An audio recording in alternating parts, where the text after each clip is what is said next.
Дали зонското паркирање е решение во општина Ајрат? Сега ќе поминеме да ги видиме најжешките точки во однос на проблемот со паркинг простор. Почнуваме од Мичури. Мичури е населба која најблиску гравитира до центарот на Скопје.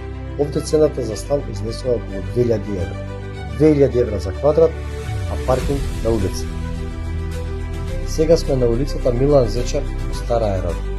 Истата ситуација како и во Мичури. Коли паркирани од двете страни на улицата. Истата состојба и на другите улички кои гравитираат во овој дел од населбата.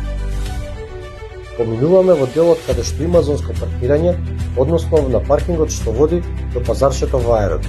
Како што можеме да видиме, овде зонското паркирање не го решило проблемот, бидејќи не може да се најде ниту едно слободно паркинг место.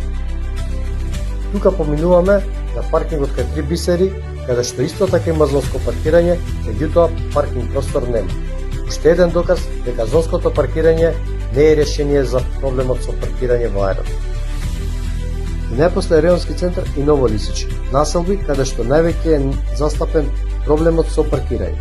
Овој проблем е баш поради воведувањето на зонско паркирање во останатиот дел од општината. Секој што има трета кола или службено возило, доаѓа тука, го паркира и си оди пешки.